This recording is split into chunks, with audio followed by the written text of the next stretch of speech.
BSNL நிறுவன தினத்தை முன்னிட்டு கோவை பிஎஸ்என்எல் சார்பாக பள்ளி குழந்தைகளுக்கு ஓவிய போட்டி நடத்தப்பட்டு பரிசுகள் வழங்கப்பட்டன. மேலும் பிஎஸ்என்எல் அனைத்து தொலைபேசி நிலையங்களில் மரக்கன்றுகள் நடும் விழாவும், அதனை அடுத்து மாலை கோவை ரேஸ்கோர்ஸ் பகுதியில் கோவை மாவட்ட பிஎஸ்என்எல் முதன்மை பொது மேலாளர் சங்கர் தலைமையில் கிட்டத்தட்ட 150 ஊழியர்கள் கலந்து கொள்ள ஊர்வலம் நடத்தப்பட்டது.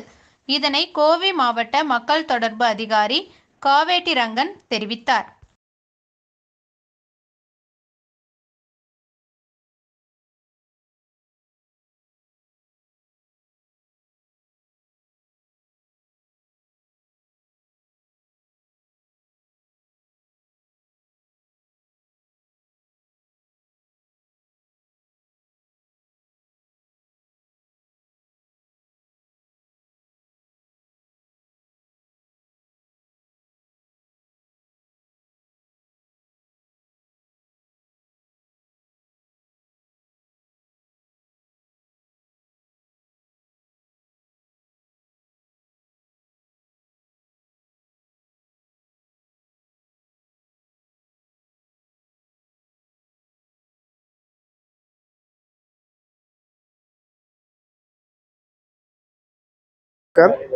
BGM BSNL Coimbatore district.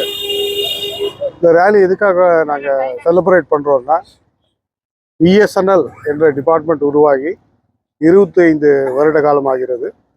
அதன் வெள்ளி விழாவாக இன்று நாங்கள் கொண்டாடுகிறோம். ரேலி எத்தனை பேர் கண்டக்ட் பண்ணியிருக்காங்க? இது வந்து ரேஸ்கோர்ஸ் ரோடு டெலிஃபோன் எக்ஸ்சேஞ்சிலேருந்து எண்டிங் ரேஸ்கோர்ஸ் ரோடு இந்த ஒரு ரவுண்டு தான் நாங்கள் பண்ணுறோம். கிட்டத்தட்ட 100 பேருக்கு மேலே இருப்பாங்க. இல்லை, என்னோட எம்ப்ளாயிஸ், பிஎஸ்என்எல் எம்ப்ளாயிஸ் மட்டும். ரேலி இல்லாமல் 25 இயர் செலிப்ரேஷன் வேறு என்னென்ன பண்ணுறீங்க? வேறு இல்லாத எங்கள் மார்க்கெட்டிங் ஆக்டிவிட்டிஸ் எல்லாம் ப்ரொமோட் பண்ணுறோம். என்னென்ன ப்ராடக்ட்ஸ் இருக்குது, மெயின்லி 4G அப்கமிங் ப்ராஜெக்ட் இருக்குது.